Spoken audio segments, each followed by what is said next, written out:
Seiring pasar transfer yang terus menggila, ditambah dengan pemasukan tinggi dari hak siar bagi klub-klub top Eropa, maka klasur pelepasan pemain seperti kehilangan makna dan tujuan awalnya. Bandrol puluhan bahkan ratusan juta euro jadi terasa wajar untuk seorang pemain yang bahkan belum menjamin peningkatan performa tim secara keseluruhan. Bagaimana jika para pemain dengan transfer termahal itu diterapkan dalam formasi 4-2-3-1? Siapa sajakah pemain yang mendapat predikat sebagai saga transfer termahal di posisinya masing-masing?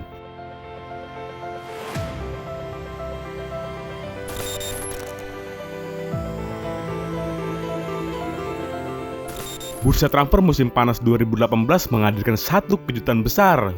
Seiring keberhasilan Chelsea menuntaskan transfer dengan nilai fantastis untuk seorang penjaga gawang bernama Kepa Arrizabalaga.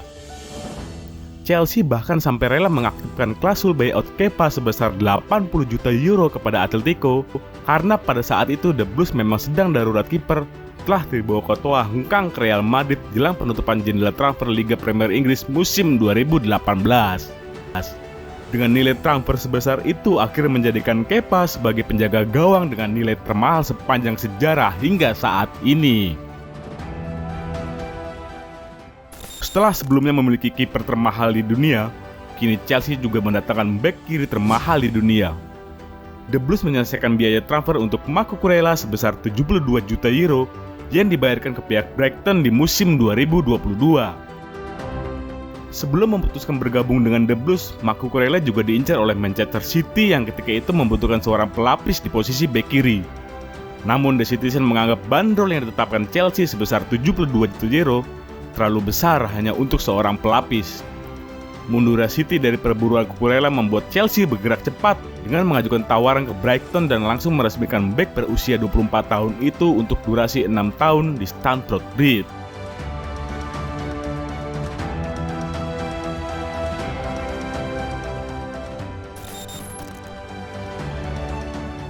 Ada pepatah yang mengatakan, striker memenangkan pertandingan dan bek memenangkan liga. Mungkin karena mengacu pada pepatah tersebut, membuat MU rela merogoh kocek sebesar 80 juta euro untuk menebus seorang Harry Maguire dari Leicester City di musim 2019. Transfer tersebut sekaligus menetapkan Harry Maguire sebagai defender termahal di kolong langit yang sebelumnya dipegang Virgil van Dijk di musim sebelumnya bersama Liverpool. United memang memiliki masalah lini pertahanan pada musim sebelumnya. Selain karena banyaknya pemain yang harus naik meja perawatan, MU tidak memiliki profil yang benar-benar pas di posisi bek tengah. Direkrutnya Maguire diharapkan bisa menolong setan merah dari sisi pertahanan, sama seperti ketika Van Dijk yang memperlihatkan efek besar di barisan pertahanan Liverpool setelah dibeli dari Southampton. Masalahnya, MU tidak boleh lupa bahwa pemain Inggris kadang memiliki kadar nilai yang lebih tinggi dibandingkan kualitas sebenarnya, dan fakta di lapangan pun membuktikan bahwa tidak semua pemain Inggris berharga mahal berkontribusi besar terhadap timnya. Jika ada seorang bek yang ditransfer dengan harga mahal sampai 2 kali, orang itu adalah Matthijs de Ligt. Peraih trofi Golden Boys tahun 2018 bersama Ajax itu menerima transfer mahal pertamanya di musim 2019 saat kepindahannya dari Ajax ke Juventus dengan nilai 85 juta euro. Dengan transfer itu menjadikan de Ligt sebagai rekrutan termahal kedua sepanjang sejarah untuk seorang bek tengah setelah Harry Maguire.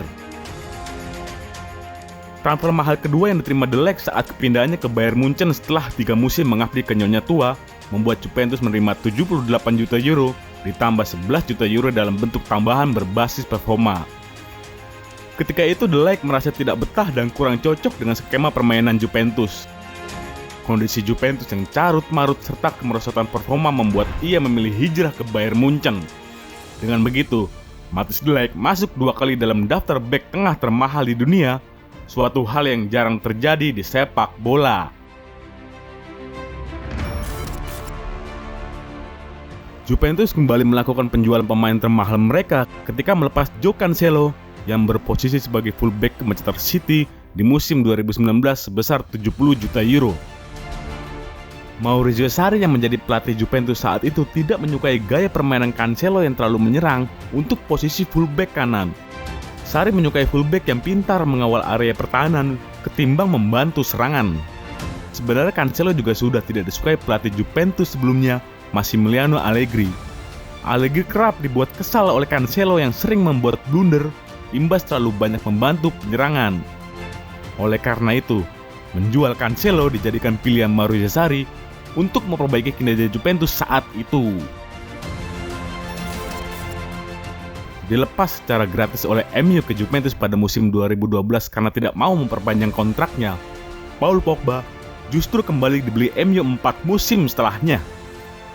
Namun bukan berita kembalinya Pogba yang menjadi sorotan utama publik ketika itu, tetapi nilai fantastis yang dibayarkan Manchester United untuk membawa pulang Pogba kembali ke Old Trafford. Setelah melalui proses negosiasi yang cukup panjang, Pogba pun mengumumkan kalau dirinya secara resmi kembali ke Old Trafford dengan status pemain termahal di dunia. Harga yang disepakati antara United dan Juventus adalah 105 juta euro atau setara 1,52 triliun rupiah. Namun karena sering mengalami cedera, kontribusi Pogba pada periode keduanya membela Setan Merah tidaklah terlalu signifikan. Hingga pada akhirnya ia pun memilih meninggalkan Setan Merah pada musim panas 2022 dengan kembali lagi ke Juventus. Pasca Todd Boehly jadi bos di London Biru, Chelsea seakan selalu muncul di perburuan pemain termahal di dunia. The Blues kembali membuat sensasi pembelian pemain pada hari akhir bursa transfer Januari 2023. Chelsea mendapat kesepakatan penting dengan Benfica untuk memboyong wonderkid asal Argentina, Enzo Fernandez, di akhir penutupan bursa transfer musim panas 2023. Proses negosiasi memang awalnya berjalan buntu, namun pada akhirnya manajemen Chelsea merampungkan proses negosiasi yang sangat rumit itu dengan menggelontorkan dana hingga 121 juta euro. Selama berada di Stamford Bridge, Enzo Fernandez terikat masa bakti 8,5 tahun hingga Juni 2031. João Felix baru berusia 19 tahun ketika Atletico Madrid merekrutnya dari klub Portugal, Benfica, pada musim 2019. Nominal 147 juta euro yang dibayarkan Atletico kepada Benfica tentu sangat tinggi untuk seorang pemain yang belum genap tampil dalam 50 laga profesionalnya. Nilai transfer itu bahkan melebihi seorang Cristiano Ronaldo yang hanya dihargai 100 juta euro oleh Real Madrid pada saat itu. Namun cedera yang terus-menerus menderanya selama awal-awal di Atletico menyulitkan Felix untuk beradaptasi dengan cepat di Spanyol. Selama beberapa musim di Atletico pun penampilan dan pencapaian karir Felix memang kurang mengesankan. Namun bagaimanapun juga, dengan nilai transfer sebesar 147 juta euro atau 2,2 triliun rupiah menjadikan Felix sebagai salah satu pemain dengan nilai transfer termahal di abad ini. Untuk posisi penyerang lubang berharga fantastis dalam formasi 4-2-3-1 dinobatkan pada Philippe Coutinho. Biaya transfernya sebesar 160 juta euro yang dibayarkan Barcelona pada Liverpool di musim 2017 menjadikannya rekor pembelian pemain termahal di Barcelona hingga saat ini. Kedatangannya ketika itu diharapkan bisa menjadi suksesor Andreas Iniesta yang akan pensiun di Barcelona. Sebagai pemain yang menyandang rekor transfer termahal di klub, penampilan Coutinho ternyata tidak sesuai harapan. Selama di Barcelona pun Coutinho hanya bisa bertahan 1,5 musim saja. Padahal Coutinho dikontrak jangka panjang La Blaugrana selama 5,5 tahun. Hingga pada akhirnya, Coutinho pun dianggap sebagai proyek Barcelona yang gagal. Pasca diakuisisinya PSG oleh Qatar Investment pada tahun 2011, PSG melakukan gebrakan transfer yang melibatkan dana ratusan juta euro. Anggaran no limit yang dimiliki PSG itu pun membuat mereka mampu mendatangkan dua pemain termahal saat itu, Neymar dan Mbappe. Neymar dibeli dari Barcelona pada musim panas 2017 setelah PSG mengaktifkan klausul buyout Neymar yang mencapai 222 juta euro. Bahkan angka itu 2 kali lipat dari pemain termahal sebelumnya, Paul Pogba, yang didatangkan United dari Juventus di musim 2016. Tak cukup mendatangkan Neymar dengan transfer termahal di dunia, PSG juga mendatangkan Kylian Mbappe dari AS Monaco dengan harga yang juga tak kalah tinggi, sebesar 145 juta euro.